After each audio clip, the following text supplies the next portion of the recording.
Our next question to Climate One, welcome. Hello, my name is Patrick Roddy.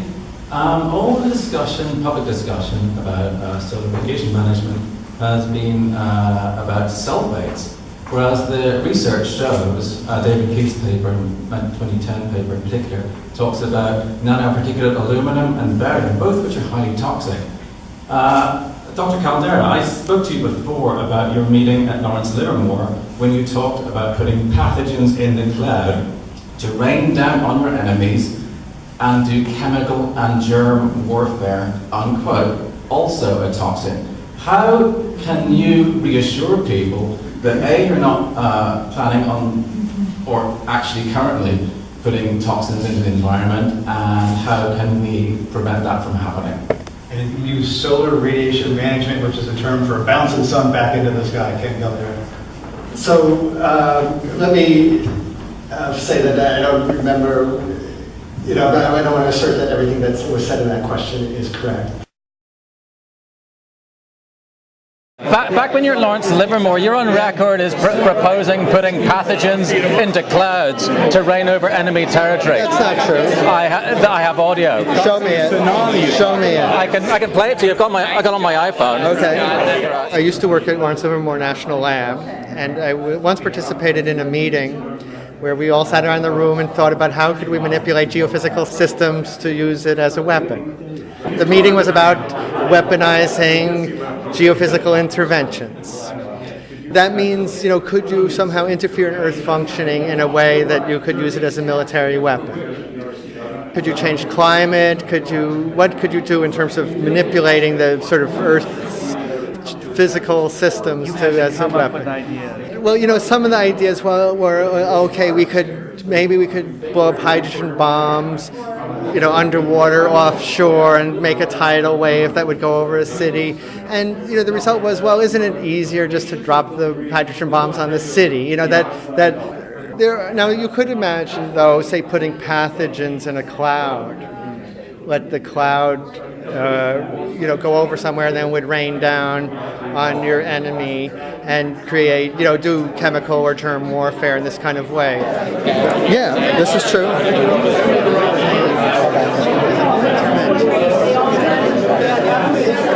Yeah. So we were in a room, and somebody said, "Oh, if you wanted to sort of weaponize things, could you?" Right? And I was just, and the conclusion was basically no. But that's a different thing. I never advocated. Absolutely. So but don't you agree that that would cause pause for people who find you proposing seeding clouds? That in the past you talked about putting pathogens. No, I didn't. First of all, I think you're putting words in my mouth. I just played your words back to you. No, I said I was in a meeting where people brought up the issue of could you weaponize, geophysical systems, and the conclusion was no.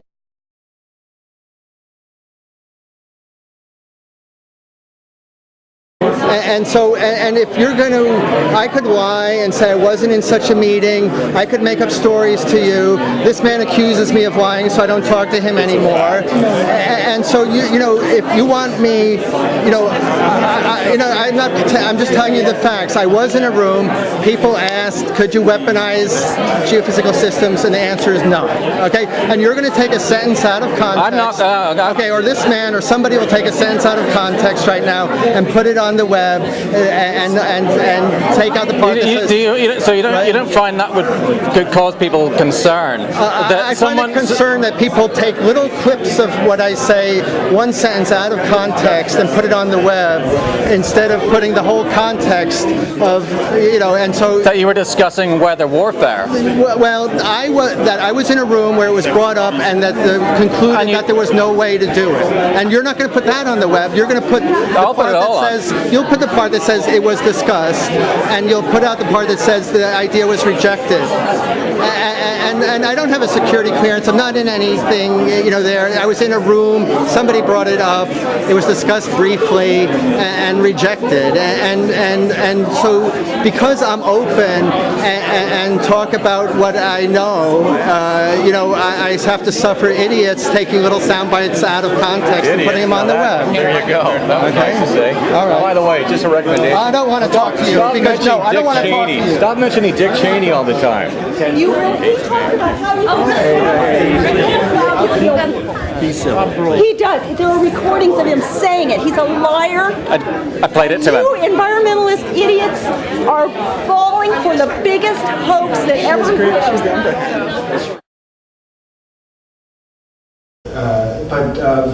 The one reason why people are looking at sulfur is because that's what volcanoes do, but you're right that scientists are thinking about other kinds of particles, including little microscopic bits of diamond, things like that.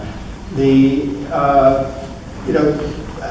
think any major program would involve a huge number of flights and would have a huge infrastructure associated with it. I guess you could say that Edward Snowden's revelations show that the government can keep something secret for a while, but that I think any kind of big secret like this eventually becomes public. So, first, and I should also just say that I'm an academic scientist who goes and, sits in front of a laptop computer all day long, and so I don't do any I don't have any infrastructure of my own to go spray things around. So diamonds in the sky, so maybe Lucy in the sky with diamonds was not a code for LSD, it was a code for geoengineering.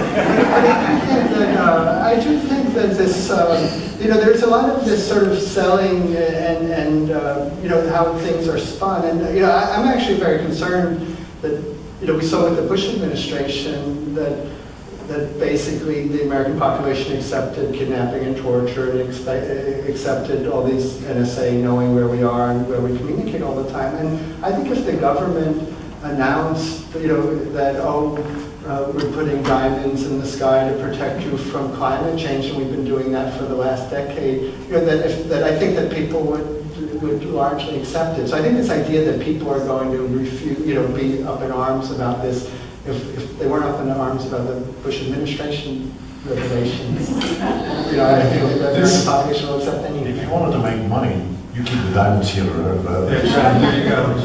This is Climate One, and we're talking about painting the sky. We are not drinking, I promise. But let's go to our next question. So you said you're committed to truth, Yeah. right? When we last spoke, actually no, 2 times back in Berkeley, Yeah.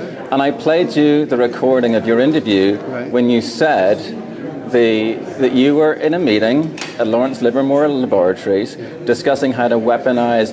No, I don't how to. I think. No, there was a so discussion. wait, so you do remember it then? No. What I remember, there was a discussion. But you had. Have you ever sat in a meeting and discussed weaponization of climate alteration? So you do remember? No. I'm asking You remember our discussion? Answer my question first.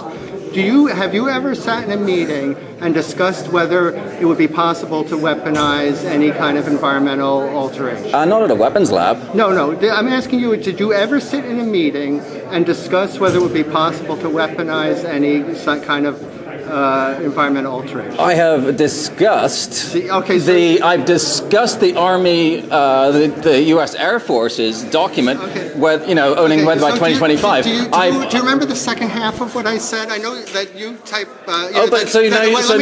You now remember this. You now remember now. This is good. Okay. You had no knowledge before. Continue, please. Shut the fuck up, okay?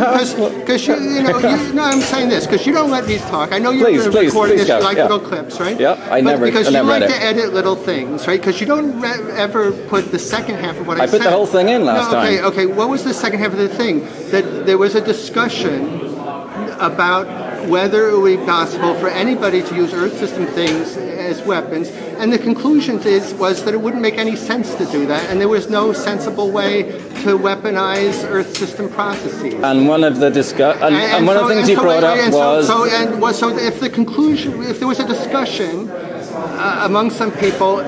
I never had any security clearance in an unsecured, open discussion about where the question was raised: would it be possible to weaponize manipulation of the Earth system processes? And the answer was no. You've already admitted that What? that answer was you on that tape, but then I don't even know what tape. the one I played in your ear in Okay, Berkeley. I don't remember all that. Oh, we had a Twitter back and forth. You Okay, know.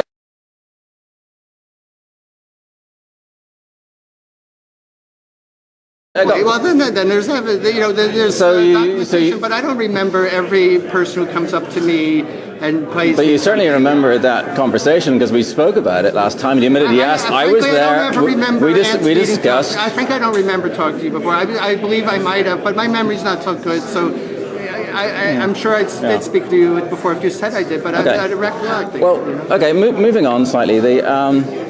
You've read Dr. Keith's paper, The Photophoretic Levitation of Particles, the 2010 one.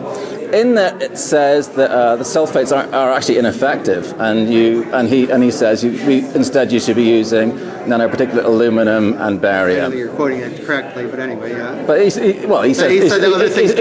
said, yeah. So why no discussion about things that are supposedly more effective? What?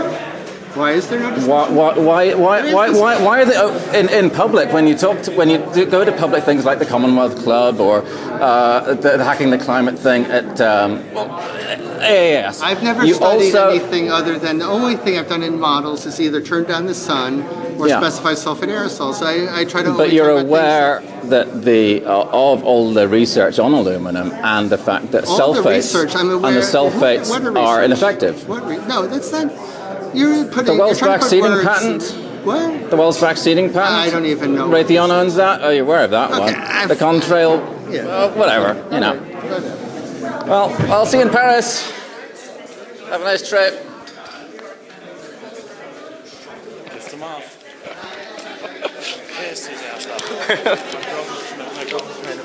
Yeah. So, that's how you do it.